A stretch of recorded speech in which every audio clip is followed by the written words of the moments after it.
Hello, everyone, and welcome to another episode of Blame It on Marketing. Today, we are talking about a topic which is never ending, never resolved, never going to finish, and that is sales and marketing alignment. We've touched on it on a different podcast a little bit, but we thought we'd dig in. We've got a really, really amazing guest with us. We've got Liam from Cognism, but I'll hand over to Liam to introduce himself. Yeah, hi, Emma and Ruta. Yeah, really happy to be here. I am Liam. I'm VP of Marketing at Cognism. So for those who don't know us, we're a B2B data provider and sales intelligence tool. So, but yeah, basically head up the marketing team here at Cognism and all of the activity we put out. So thanks, really nice to be here. Thanks for joining us, Liam. We might as well start and get stuck in because, as Ruta said, this is a sort of never-ending topic that is probably quite painful on both sides at times, I'd say. So, why do you think it is so difficult for marketing and sales to actually align? Yeah, I think from my perspective, it often comes down to the goals that are set from either side and the pressures that are on either side. I suppose specifically sales, because of how companies, especially like SaaS companies, that have been traditionally sort of set up. So I feel like a traditional alignment issue is just as simple as that. Marketing are targeted on MQLs and sales are the ones who actually hold the revenue target, and therefore marketing are, not to say that everyone's like those marketers are bad marketers. In fact, if anything, they're smashing their MQL target that they've set, but you can absolutely overachieve on an MQL target and then sales will still miss revenue target, and then because they own the revenue, they're the ones who come under all the pressure for it, and then they blame marketing blames sales because it's their revenue target, but sales are saying that the leads that they're receiving are rubbish and they're pointless and they're not, and then they don't even, then that leads to this misalignment starting to grow because sales don't trust anything marketing do, and they won't even pick up the inbounds that that are valuable, that we know that convert. We know that this is someone saying I want to see the product, but they don't even trust that level for marketing. And then as that sort of misalignment and discontent grows, then it's anything that marketing want to do becomes is treated with mistrust if it isn't something that maybe sales can get an immediate read and understanding on, for example, events or tactics that they feel have worked before, like promotions and ebooks and things like that. And I think once that system eventually starts to create, it's just this sort of idea that marketing is just sort of a sales support function rather than anything in its own right, and then often leads to something even more disastrous, like marketing reporting into sales or something like that. So I think that really is what comes down to the crux of That's the pipeline, basically, of how you go from a marketing and sales team to a marketing team support for sales into sales. Do you think the alignment is one way? Do you think it's marketers desperately trying to get sales to like them, or do you think it needs to happen the other way too? I assume you're going to say it needs to happen the other way too, but is there the same desire for it to happen the other way? Yeah, it's interesting. I think it depends what the influence that marketing has at the organizational level, right? So I think if you're a marketing team that is revenue targeted, contributing to revenue, contribute where marketing can, I suppose, when a marketing achieves well, it's across the whole organization, and can be benefiting from the very beginning of the funnel, for sales, but then post it afterwards, and your customer marketing, customer success, retention, and just overall brand image, right? So I think when a marketing team is doing really well, then that's when sales will want that role, that sort of power balance can change as well. And then I think sometimes you can have marketing alignment go wrong where sales is maybe asking too much of marketing in other ways. and trying to get them to do pretty much everything that they possibly can in terms of all their decks and everything from the product marketing side as well, because they know they do it so well. But actually, there has to be something that's left over for like sales to be managing themselves as well, and actually needs to have some sort of creativity in their sales enablement part as well, that isn't just completely led from a marketing standpoint, because then that becomes, you kind of lose an edge if everything's completely boilerplated and templated. So I do think obviously it can work in both ways in that way. So it's not always, it depends, I suppose, on how that dynamic works in the company. Yeah, absolutely. You hear it so often that it's marketers. I mean, we tend to, but that's maybe because we're biased and we talk to a lot of marketers, but we generally tend to see like it's marketing who are like, no, we should be friends. Let's be friends, sales. But is that, and we've talked about this before, but is it because is that feeling because there's a disconnect between like sales marketing and sales actually being able to actually understand what marketing is and what we do you think? Mm-hmm. Yeah, I think for sure. Like, I think that's the thing. If there's like if sales feel like that they end up hitting their targets, I suppose, on their own without marketing, then it's all of a sudden becomes that marketing are kind of like useless to me. And then that's why it's like almost marketing in that situation. That's like, we've got to improve sales, and they often have like a bigger, a lot of organizations, a bigger seat at the table. They have the ear because they are in charge of this revenue target. And if like marketers are just targeted on MQLs, then we're kind of like sidelined a bit, whilst sales can go out and like claim that they've achieved everything on their own. And I suppose getting that balance back is like always what's really important, to making sure that it's like actually sales that are coming to you to want to be your friend as much as you're trying to prove to them that I'm valuable to you as well. And actually, I think when you get that, sometimes when that reverse happens, that you get like the odd bit of praise from sales, or they desperately do want to be your friend, or are like inspired by what you're doing, is probably like those are the bits that you need to write down, because they're probably like the best bits that you'll have in your career, in my mind. Yeah. Internal marketing for marketing is often needed. Yeah. And back to the point that you made earlier around, I guess, trust, essentially, and how that can break down. What are some of the ways that you guys at Cognism ensure that trust is high, and that you guys are aligned in your everyday work to make sure that things do pan out how they're supposed to? Yeah, so I think the biggest switch that the biggest thing that's actually just helped with our marketing sales alignment and like working together as a team is like, we've always sort of like positioned ourselves as like this revenue team, and the marketing team is completely targeted on revenue. So I think that's taken away all of that friction, where it's not about us generating first and foremost MQLs. It's just about that we've got to get to the sales team to hitting that revenue target, and we're doing it together.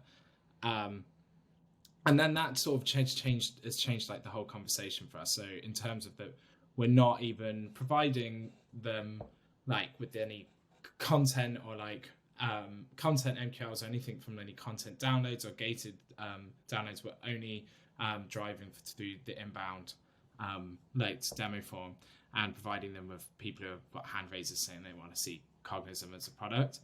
And that actually like removes so much of that friction that you'd have just from running lead gen plays, which is these leads are rubbish, they're not of the right title, I need, or these industries don't work, there's, these people don't want to buy.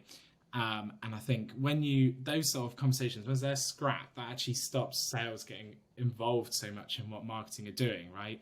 Now I can actually, in all my campaigns, target top to bottom. I target all of the decision makers. I target all of the users. If I was running lead gen campaigns and they got through a marketing executive or an SDR, They're complaining because they're not the right decision maker, but actually from a marketing perspective, I want to be influencing everyone. But because I'm not gating the content and sales don't see who's being influenced, the alignment is fine.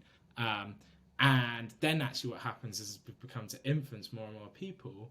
When people do come inbound, or even if they're brought in outbound, we often get people complimenting the marketing that we're doing, or they say, I've seen you here, I follow your podcast, I watch your webinars, I do like this. And then that's finally when we start to get nice feedback from sales who are saying like, you just made my job so much easier, or these inbounds are great, people are so ready to buy when they come through, or had an outbound and they're big fans of like this show or this person that we've been promoting.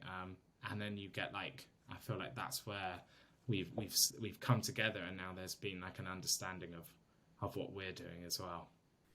And let's say you are still in an organization where you do have an SDR structure, and where you do kind of, I kind of like to think of it as like try to rush the leads along, essentially. What are some of the ways that you can ensure that you kind of, again, maintain that good trust and relationship if you do still have a setup where, you know, leads are coming through and things are, you know, visible and maybe not 100% right all the time? I suppose when we used to run it ourselves, and like, I mean, like we still have an SDR team. They're just focused on doing outbound themselves using like Cognism data actually, rather than following up on any content needs that marketing provide them. But before that, we just used to have really regular meetings and like a cadence of meetings that were like talking with sales and really transparently showing them what we're doing and how that works. So I would start each of the meetings with, you know, going through everything that I would go through the marketing team with, like spend, where that spend's going, channels, show them in platform some of like the targeting that we're using, like if we're doing that lead gen on LinkedIn. And there's just nothing that then is open up to mystery. It's not like, you know, why am I getting bad leads? Where are these coming from? It's like their knowledge of it becomes as good, you know, almost as good as someone's in the team, so that they can understand when we're making changes, what content's going live, and therefore what those outcomes might be for those leads coming through. And so I suppose it's just like that over communication, because everything you leave up to being guessed, I think will get guessed, and then it will go in the wrong way. Then if you can like explain everything to them, and then that also means that you, as a marketer, hear all of the problems though that you might not have like understood otherwise. And like we definitely had issues with that when, you know, we had previously like run a webinar or something, and although we felt like we'd informed sales and that they were aware, by the time that the volume of leads that came over they were not expecting were like routed, they were in their mind not aware of that level of volume. They weren't, almost in that sense we were too successful in that webinar. But like if we just over communicated before, and that's what we learned to do when we were running webinars like that we were like, this is like how many people are registered, this is how many people we approximately think will attend, this is how many leads you will get. If you want to follow up on non-attendees, then this will be this edition, and just, you know, lay out everything like that. And we just sent out these big emails, and that really just helps balance everything out and like foster a non-blame friendship. It sounds to me, because like that over communication piece is critical, right? But I think there'll probably be quite a lot of marketers who are listening in going like, oh my god, my job is hard enough, and now I've got to like explain absolutely everything I do. But to reassure them, Liam, what are some of the other benefits you've seen? So obviously there's a relationship, sounds good, but have there been other tangible benefits to sort of aligning yourselves like that? Yeah, I mean, we originally, when we were running sort of like a lead gen play, what we did to really align was we had an SDR function, but we also had this marketing development function. which only picked up all of like webinar content leads and stuff that we generated. And we, by aligning entirely with like making like almost an SDR team for the marketing team, where we could be like have like really easy communication with them. You know, we can set up specific processes and structures for that lead handover and stuff. We actually saw like a huge increase in our conversion rate from lead to meet and booked. We was like maintained it regularly, between 10 and 20%, which was great for that, for like a lead to meet and book on any sort of content. And like, so you can, I think, by just honing in on your like the relationship and that communication, therefore, you know, see results. And like now, even though we don't run a lead gen play, we still have like what that MDR team has become is kind of like an inbound team that picks up inbounds entirely as well, so that we don't distract the SDRs as well. So we have that so they can focus on outbound. And again, that has meant that we've been able to keep our like meeting, like our the moment of lead to SQO extremely like a really high rate. So we're hitting like lead to meet and booked at like 40-45%, and keeping it there just from having that continuous like feedback as well. So and over communication. So obviously not only is it a great relationship there, but it's like equal accountability and then therefore results, which I think is like, yeah, obviously the main outcome that you want from it. One of the things I always kind of try to do, obviously as a consultant now, it's a little bit different, but I kind of work as a head of marketing for some companies. I try to obviously align as closely to sales as you can, but one of the things that I often reiterate when we're having meetings about process or about leads coming through or whatever it might be is like, we want the same thing, we're here for the same thing, like we should be incentivized to do the same thing, and that often requires changes in how you're working to actually achieve that. So for example, like if you're targeting MQLs and SDRs are targeted on I guess meetings or whatever, like if your MQLs are shit, you're not incentivized on the same things. So going back to your point of like whether it's revenue or whether it's meetings booked could be, I don't know, a target for marketing, for example, like you have to start there and then keep reiterating like we're in this like for the same thing, so we're trying to all achieve the same thing. How can we make it better? Like what can I be doing better? What can you be doing better? So it's not like a weird handoff, I don't talk to you anymore after I give you the lead. It's like continually trying to work on it together, and I find that works really well. And it kind of works as, I guess you can say things, but when you actually take the action, and if somebody has had a bad experience in previous marketing teams or with previous marketing teams, it really helps to kind of like reform that relationship, because you know everyone has their biases when you start out. So yeah, I think that is a really good trust building scenario as well, where you basically just try to work on shit together and make it work. Yeah, I think when you've got those end goals that are the same, what actually happens is you start getting involved in each other's day to day, because it's not about like achieving a goal for the system almost. It's like MQLs, because MQLs will turn into meetings booked, and like you've almost broken down your goals too much for the system. Whereas if you just say like, I don't know, pipeline or meetings attended or better like revenue, then it's like however we get there now, we've actually got some flexibility in the hip, because it's like however we get there, that's what matters. And then if we get there, then there doesn't need to be any like fingers pointed about what went wrong along the way. It's like that we just trust in each other. Like I think obviously it's easier to say when things are going well. I think as soon as when I talk about this, like I think it's really important to like point out that like I feel like we've got a great relationship actually at Cognism. It's definitely one of the best like sales like marketing like relationships that I've ever worked in. But everything also, as touch wood, been going well. So, you know, when stuff goes wrong, it's then whether you can like still prove and trust in each other that you're both doing the right thing.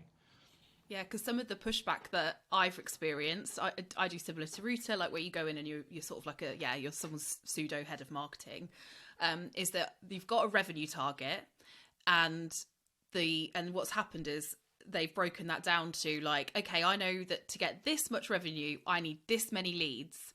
And so I'm not interested in quality. I'm not interested in any of the rest of it. I just know that I need this many leads. So marketing, your job is to go out there and get me this many leads, because then I'll know what we will hit our revenue targets.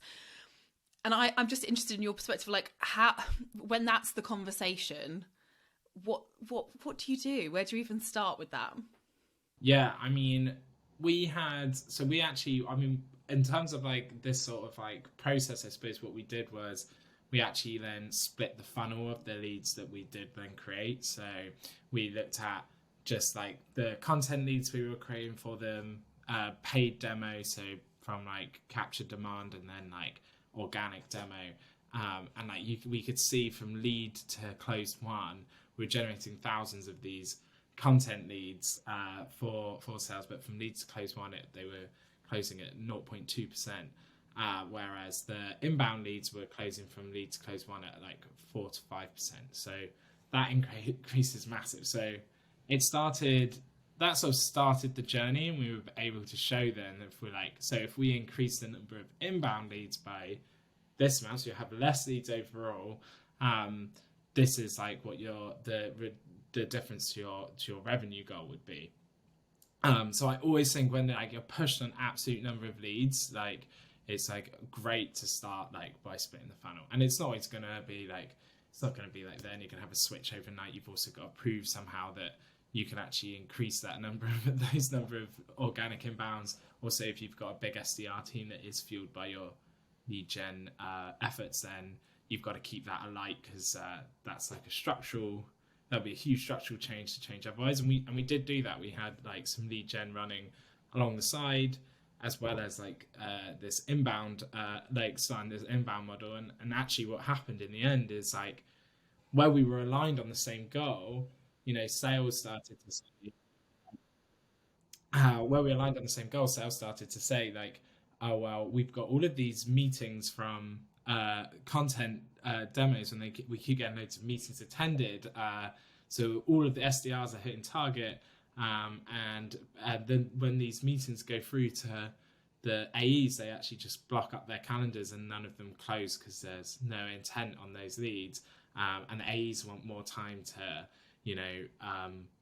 close the opportunities that have come in with some intent. Then the sales team actually volunteered to get rid of these these like content leads, and that's ultimate alignment, because we were able to show and demonstrate what intent was just through the data and then through the meetings they were getting. So yeah, I suppose that's how we handled it, and I do understand it's probably a bit of a dream state for a lot of people, but yeah, it's how it worked for us. I think you've highlighted a great point here, Liam, about some of the ways that marketing can actually help bring value in a very small way. I guess it's not a small way. It's something that's very basic for us, aka like, how many of the content leads convert versus how many inbound leads convert. But sales are probably not tracking that, and they're not thinking about that when they're demoing. They just know that some demos go well because, they already want to see the product, and some demos don't go well because we're trying to convince them that they want to see the product. So kind of sharing some of that insight that marketing typically has, I think can't be undervalued. And like, don't think that sales knows the stuff that you work on, because they probably don't care about that in their day-to-day life. So like being transparent and maybe bringing these insights and being like, hey, like here's some of the stuff we've been tracking, I thought it'd be interesting for you, can be a huge I guess crossover and way to also collaborate. Yeah, exactly. I think it's something extra that we can bring to the table. Like, it's hard for I think the sales team to keep trackable that's like of everything else going on, other than trying to hit the revenue target that they've got and make the most out of every meeting that they possibly get given as well. So like, I often feel it must feel like Groundhog Day, like just coming on to another call and like thinking, okay, well, I've got to make sure this one's closed, do everything I can within my power. You're not necessarily always going to be thinking about the intent behind that meeting as well, which is something that marketing can and should be able to help control, which I think is what then helps, probably in my mind, it like delivering opportunities with intent is the best way for us to gain as much trust and love from sales as possible, because that just makes their job that much easier. Yeah, it's like almost like marketing should be not viewed as pain relief for sales, but we can be pain relief, right? You don't really want to spend your time dealing with like 10 or 20 leads each day and like, you know, absolutely like flogging your guts out, sending loads of like outreach emails and calling, bombarding people like that. Surely like you actually as a salesperson want to spend your time building quality relationships with your clients, being able to, and then, you know, we all hope turning them into advocates, but, you know, is that some of the feedback that you get? Like, do people get to, you know, like have better relationships with their clients as a result? Yeah. I think that's like, yeah, that's exactly it. Like that is now like probably the main feedback, and the feedback we ask from sales is just, when their clients or like prospects have like mentioned ahead of time that they're like, they find something super valuable, or I think for us as well, like because we've created like tried to create like influencers like in the marketing team and in the sales team, when they come on and they say that, you know, they've been following, for example, Dave in the sales team, and they love the content he puts out, and then we can also then use that as well as to our advantage. You know, you get Dave on a call, and you can change the sort of like name of the game and stuff, and that's all then recognized, I suppose, by the sales team as like the marketing tactics that we're putting out. And then you actually get some people who then are kind of excited about it. And for us, where sales is a key persona for us, they, you know, now sales members of the sales team wanting to get involved, posting on LinkedIn as well, because they are in real life seeing the value that has when someone comes on a call and says that they love Dave or they love Alice, like, and then like, well, I want to, you know, use that to my advantage as well. So it's funny how it builds, but yeah, you can definitely, I suppose, get there. And you know, sort of like, it's almost like, the best, I think that best way of like making the relationship like work is to prove to each other that you know, it can work. Like, for example, like I've been at other companies as well, where you go to an event and marketing have put all this effort into the event. You built got the stand, got your collateral, got everything ready together. Sales really wanted the event as well. They went on about going at the event, and they get to the event, and then they're just sort of stood there like lemons. Don't really want to talk to anyone. Yeah, like it was they don't even seem to quite understand that it cost like nearly 60-70k and was extremely overpriced, and you didn't really want to be there. You didn't want to put your money there at all. And then they don't follow up on it, or they don't follow. And that's, I suppose, that proof and that thing of like showing each other works both ways. And like I can honestly say that, you know, the SDR team has managed so well at Cognism that when we turn up to this event of anything over enthusiastic and chasing it, we only do like one big event, but they're just like everywhere, like ants taking on the floor. But like then that puts in my trust that if I do an event again, that's the response I'll get, and then that helps build that alignment, rather than that end of normal event thing. Oh, the event was rubbish. Oh, but sales didn't do anything. The stand was in the wrong place. We didn't have cool enough marketing collateral. Oh my God, Ruta and I have heard it all, haven't we? And then after that feedback, went out of our way to prove that they were wrong. Didn't we? Yeah. Ruta knows what I'm talking about. One of the best things I've seen Emma do is make sales be involved in event planning, so they understand the pain, the price, and how much it takes to just show up at an event. And then, you know, the follow-up from there is very, I feel like, different, because they've actually put blood, sweat and tears into the event the same way that you have. So if you can do that, I recommend doing that. Having like, let's say, you know, the sales people that are going to go them as like part of the planning progress, that seems to really shine a light on things. I was just going to say, and also like, getting them involved in the planning process, but also like getting them involved in like what you're going to do, like from a marketing perspective while you're there. Like that worked really well, because it was a bit like they're all really excited, because like if you've got, you know, it might be a lame bit of new collateral that you're going to chuck out there, But if they've been involved in that and they're like, oh, we really like it, we're really excited to walk around with a t-shirt with that on the back, like, as silly as that sounds, like, they just love it then. They're just really bought in. Mm-hmm.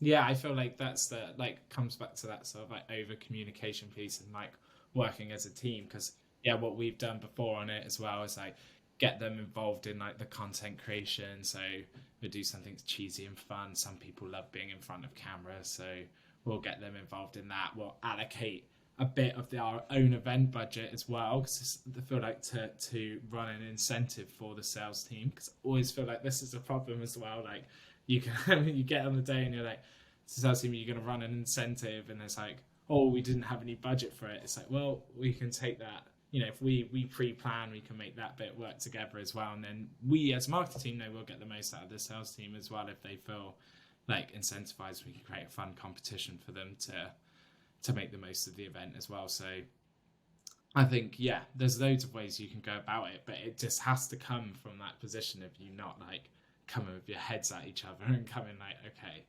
this is, but you only do that again, like, if your goals are the same. If your goals are different, then it's like, oh, I'm not giving them any of my budget. I'm, you know, I'm not gonna put sales in front of camera because, you know, then they're not going to be getting the leads in. But yeah, but if your goals are the same, then you know that maybe having them in front of camera is just as valuable as them going around with a badge scanner. Any final tips or tricks we need to know, or anything else you think we should ask you? It's a good one. I'm not sure now. On the spot. Yeah. I was like, oh, maybe I should have thought about that one a bit better.